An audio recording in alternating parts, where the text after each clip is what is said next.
The Mysterious Traveler.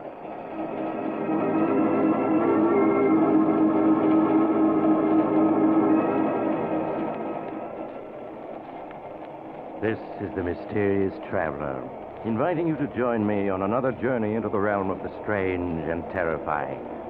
I hope you will enjoy the trip, that it will thrill you a little and chill you a little. So settle back and get a good grip on your nerves, if you can.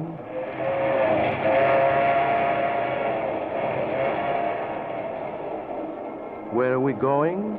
We're going to call on Edward Farrington and his three sisters, a little family of four who love each other devotedly, and whose story I call The Symphony of Death.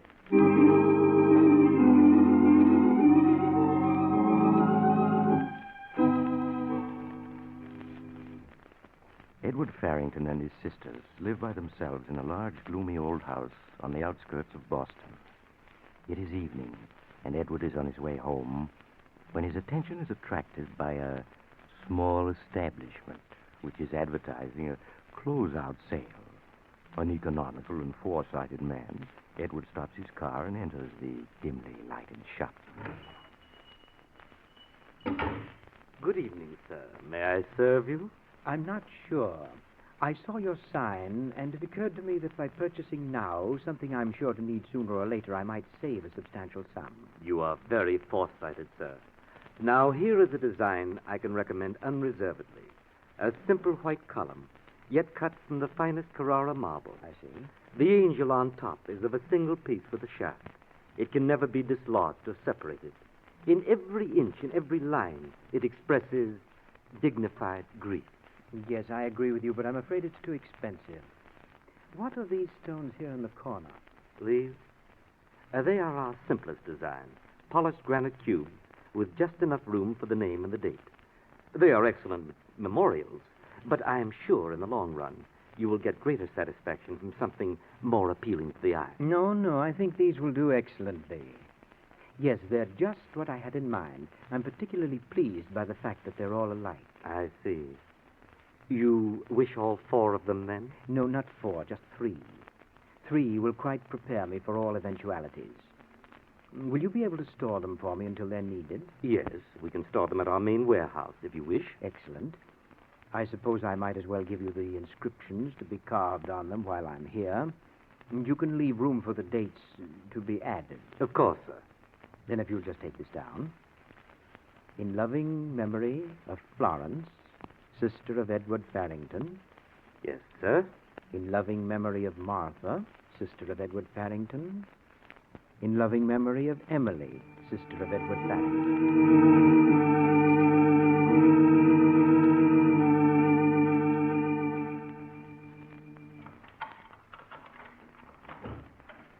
Edward, is that you? Yes, Emily. Oh, you're all wet. Yes, it's beginning to rain. Let me help you with your coat, Edward. I'll hang it up for you. Now, Emily, please don't fuss over me this way. It makes me nervous to be pawed at. But I just want to help you with your coat. I can hang it up by myself. Emily, is that Edward? Oh, Edward, you're late. We were worried about you. I'm here, and I'm perfectly all right, Florence, as you can see. Now, is dinner ready? Oh, yes, Edward. Martha has everything ready. Martha, Edward's home. What? Oh, it's you, Edward.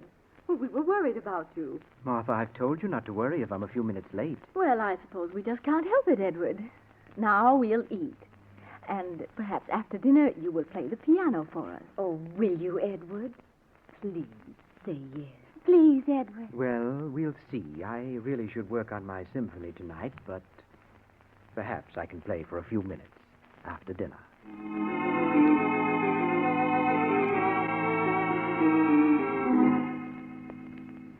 And so, after dinner, Edward played for his sisters on the great piano in the library. Emily and Florence crowded close to him as he played, and Martha, busy with her knitting, sat and watched them with fond gaze.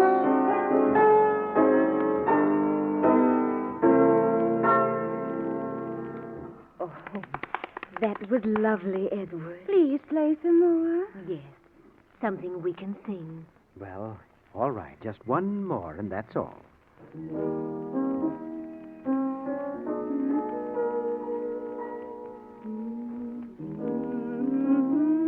At twilight, when the lights are low, and the flickering shadows. Emily, it's just thunder. You mustn't jump like that. It can't hurt you. I know, but I can't help it. I like thunderstorms. I like to watch the lightning. I think that's enough for tonight. Now off to bed, both of you. All right. Good night, Edward. Good night, Edward. Good night, Emily, Florence. Well, I suppose I might as well go to bed myself. No, Martha, don't go yet. I want to talk to you. To me? Yes. What about Edward? How old are you? How old? I'm 35. Oh, no, why be silly about it? I'm 37. You ought to get married. You still could, and you owe it to yourself. I shall never marry Edward. I promised Father that I'd look after things and keep the four of us together as long as we live. And I will. As long as we live. But perhaps we'd be better off if we weren't together. You can't mean that. But I do. I need solitude in which to finish my book and my symphony. It's very distracting, you know, to have the three of you constantly hovering about me. You're just feeling blue tonight. You wouldn't be happy without us any more than we would be without you. No, we'll all be together, the four of us, as long as we all live. Well, now I'm going to bed. Good night, Edward, dear. Good night, Martha. We'll all be together, the four of us, as long as we live. As long as we all live.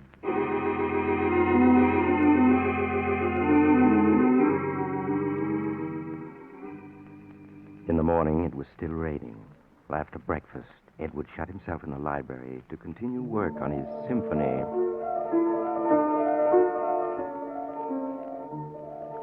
Doesn't Edward play well, Emily? Edward's a wonderful player. Let's listen a minute before we go upstairs. Do you think he'd really mind if we went in? If we just sat very quiet? I don't think so. We'll be very quiet.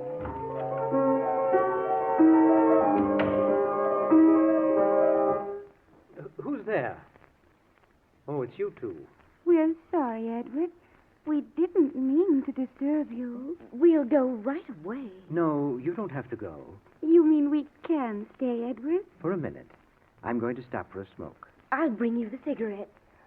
Oh, the cigar box is empty. Empty? Why, I was positive I had plenty of cigarettes. That's why I didn't buy any yesterday. You did have a lot yesterday. I saw them. Well, they're gone now. And I suppose I'll have to drive down the hill to the drugstore and get some more. And that will mean I'll get nothing done this morning, nothing whatever.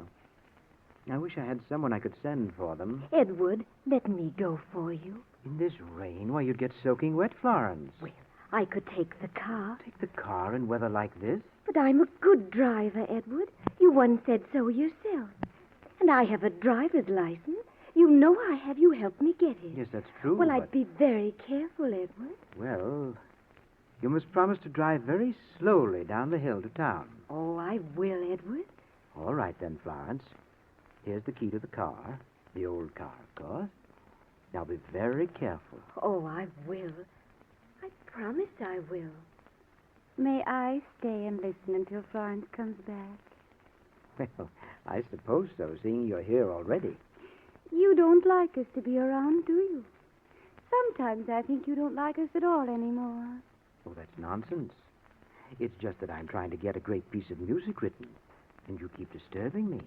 Oh, there goes Florence in the car now. She's going fast. Florence likes to go fast. And then step on the brakes. She promised to be careful. I know, but she forgets. Well, I'm sure she'll be all right. Now I must get to work.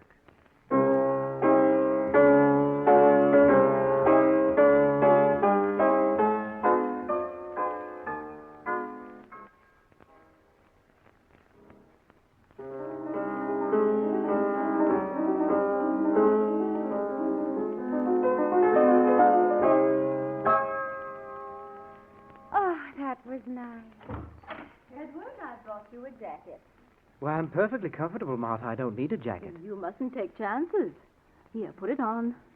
Oh, all right. Emily, where's Florence? Is she up there? Oh, no. She's gone to get Edward some cigarettes. Gone out? In this rain? Edward let her take the car. Edward, you didn't. Martha, please don't get excited. She can drive, and she promised to be careful. But you promised never to let her drive alone. You know how she drives unless someone's with her. Really, she's a better driver than you think. There's nothing to be alarmed about. She'll be back any minute, and then... I'll answer it. No, it's probably for me. I'll answer it. Hello? Yes, this is Mr. Farrington. The police? Edward, what is it? Hush, Martha. What about my sister? She did what? All right. Yes, of course. I'll be right down. Edward, what is it? What's happened to Florence? Martha, we must all be very calm. Florence has had a terrible accident. No. The brakes of the car apparently gave way at the bottom of the hill. Florence ran off the curb and crashed into the rocks there. She was killed instantly.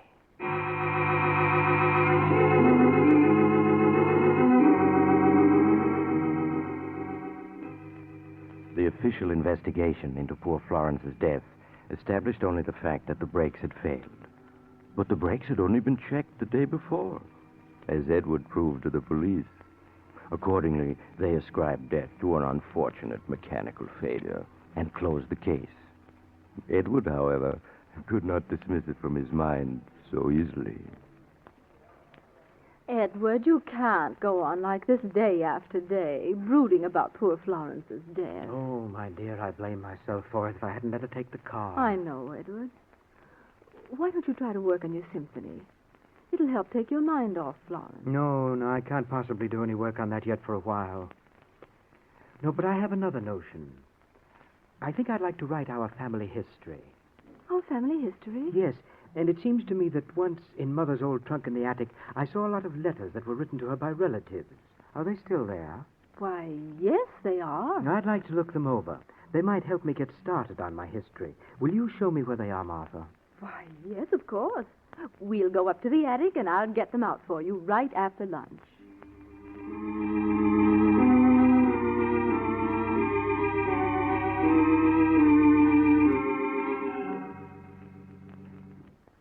Here are the letters, Edward. Mother wrote a lot of letters those last few years, after the doctor said she must never leave the house. Yes, I remember. How quiet and dark it is up here in the attic. We used to play hide-and-go-seek here, the four of us. Yes. Until Mother died. I've often wondered about that. She fell from one of these attic windows, I remember. She was leaning out, looking at the river, and she slipped. Yes. It was that window there. The one looking down into the courtyard. I'd like to look at it. Oh, the catch is stuck. Will you help me open it, Martha? Well, all right. There. It's almost 50 feet down to the courtyard. She was killed instantly, wasn't she? Yes. But let's close it now. In a moment. Martha, did Mother really slip and fall, or did she throw herself out? What makes you ask that? I was only 8 at the time, but it seems to me Mother was wandering badly in her mind there at the end. And then I recollect hearing Father say something about an asylum to Uncle George. Edward, you mustn't say that ever again. It would terrify Emily. But it's true, isn't it? Yes, it's true. Poor Mother. It's strange you calling her Mother because she wasn't really your mother. No, but I always think of her as Mother. I was only 2 when Father married her. Poor creature. Let's believe that she slipped. It would be easy to slip from this window, wouldn't it? Well, the sill isn't very low. Yes, but lean out a little farther and see how easy it would be. No, a little farther. You see how overbalanced one becomes? Yes, you're right. Now, help me back, Edward. Of course. Martha, catch yourself. Martha!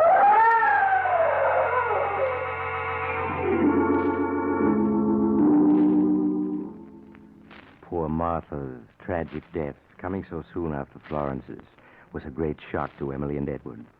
But Edward recovered from the tragedy somehow after a few weeks, and as though determined not to let it upset him, spent many hours a day at his beloved piano, working on his projected masterpiece.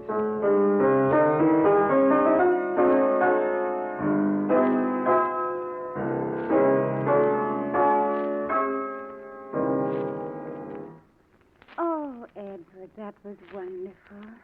You played just like you used to, before Florence and Martha died. Yes, I'm getting my old touch back. You don't mind my coming in to listen, do you? Not today, but Emily, you have been disturbing me these last few weeks.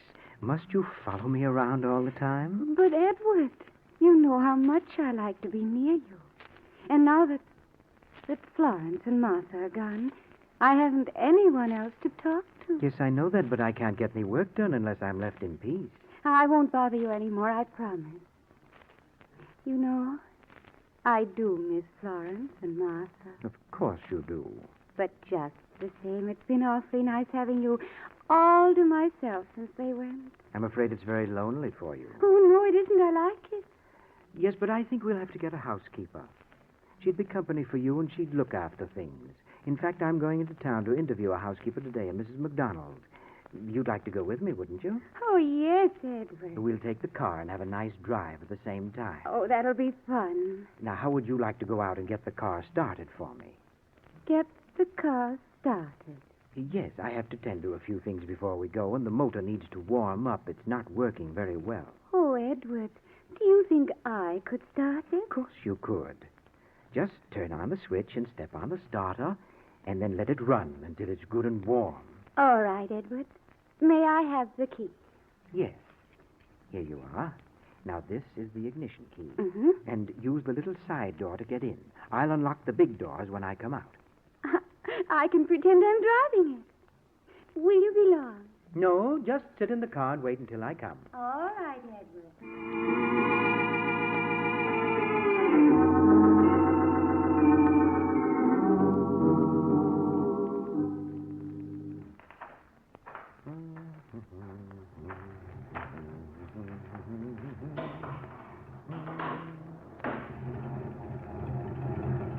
Here I am, Emily. I took longer than I expected. I hope you hadn't been sitting here with the motor running all this time. Emily! Emily!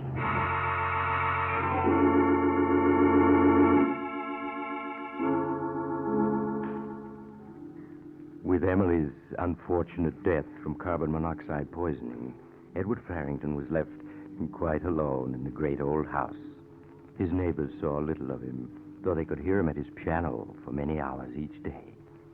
They knew, however, that a week after Emily's funeral, he hired a housekeeper, Mrs. McDonald, to take charge of the house for him. Now, Mrs. McDonald, this is your first day, and before you start, I'd like to explain a few things to you. Of course, Mr. Farrington. As you know, I've suffered the tragic loss of all my sisters in the past few months. Oh, yes, sir. A great sorrow it must have been. But they do say tragedies come in threes. Indeed, they seem to. But I'm sure I'll be quite comfortable now with you to look after me. I surely hope so, sir. I'm certain of it. Now, I'm a rather moody man, and I'm working upon some music for which I have great hopes. Yes, sir. Above all else, I wish to be left alone. I do not want to be disturbed. Is that understood? Quite, Mr. Farrington. You may call me at mealtimes. At all other times, I prefer that you do not even enter this part of the house. I understand. Good. That's all, I think. Just put up with my little oddities, and we'll get along very well. Yes, sir. Then I'll see about the ordering for dinner now, sir, if you'll excuse me.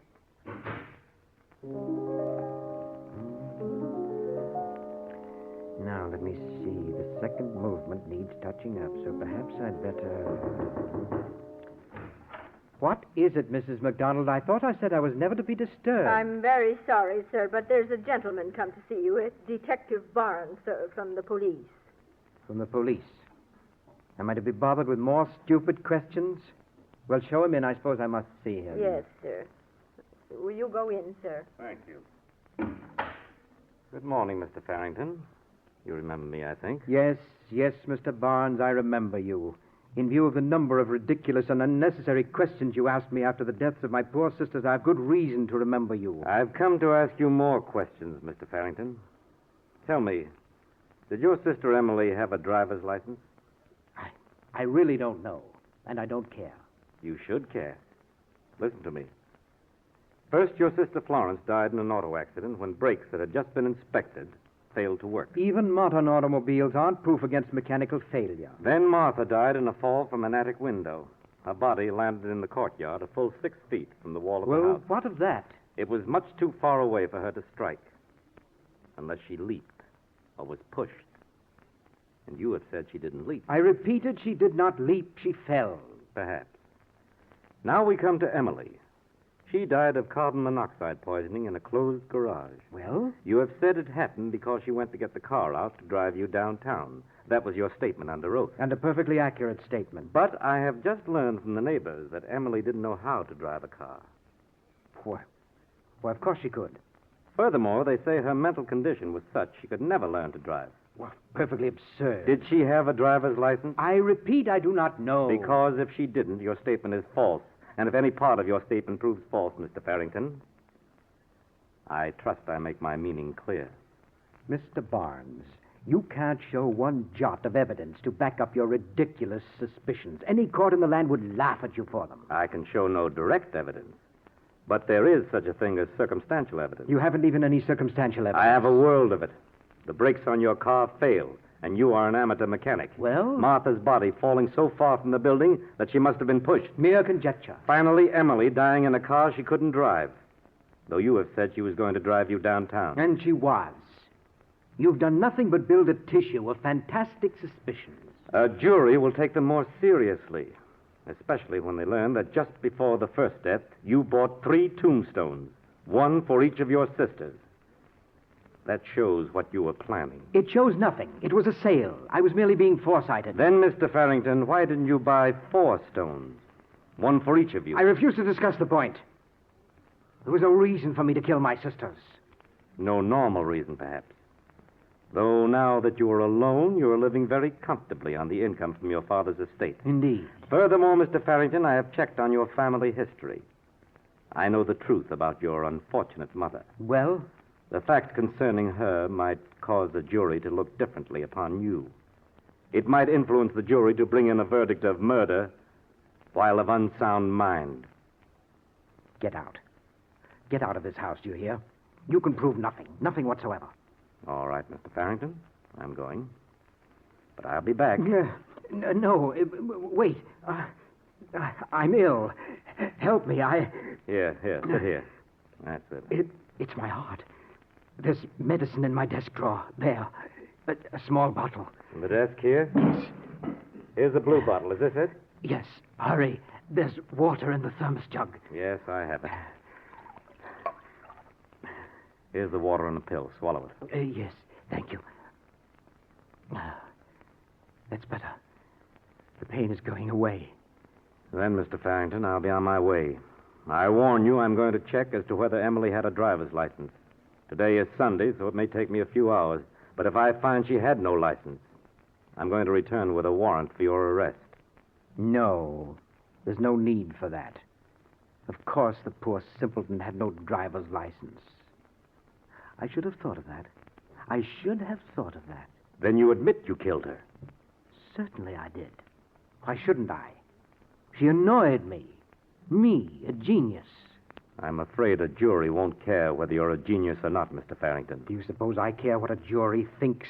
A genius is not answerable to the laws that bind other people. The law does not agree with you. The law? What do I care for the law? You think you've trapped me, don't you? But you haven't. You hear? You haven't. I think I have, Mr. Farrington. You fool. No one is going to put Edward Farrington in an asylum. No one. In a minute, I'll be beyond your reach. What do you mean? I mean that tablet you so obligingly got for me is a deadly poison. Poison that I bought months ago. You and your circumstantial evidence. You're never going to get a chance to use it. Never get a chance to blacken my name. But Detective Barnes. Yes? What is it? Promise me one thing. Promise me you won't let them bury me with my sisters.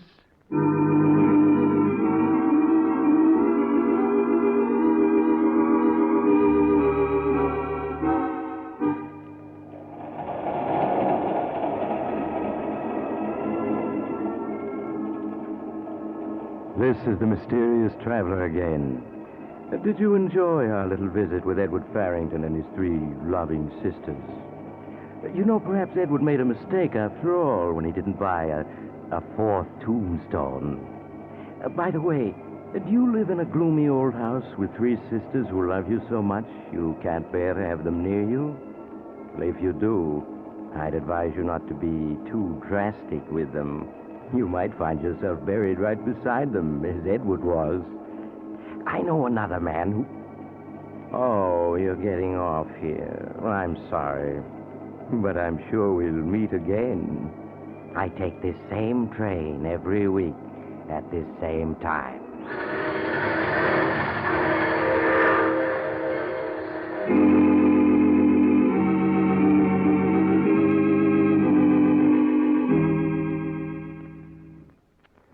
You've just heard The Mysterious Traveler, a series of dramas of the strange and terrifying.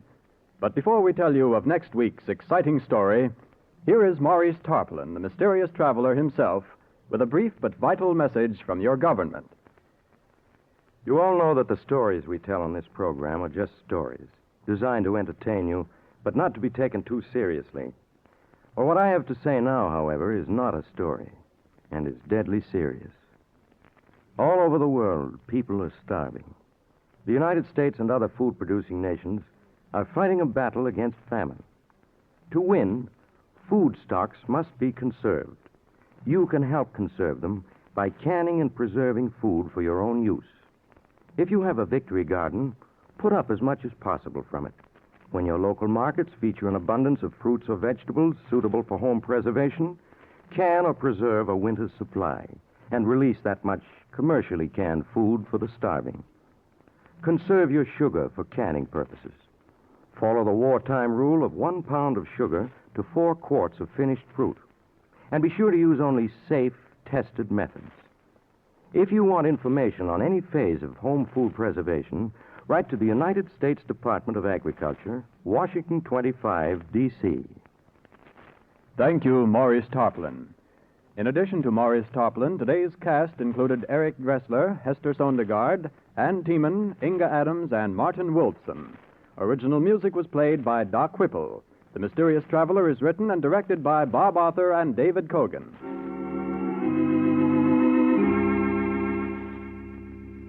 Listen next week over most of these mutual stations to a tale titled As I Lie Dying. Another Tale of the Mysterious Traveler. The Mysterious Traveler is presented by the Mutual Network from our New York studios. Russ Dunbar speaking. Stay tuned to this station for another exciting crime drama, True Detective Mysteries, which immediately follows station identification. This is the Mutual Broadcasting System.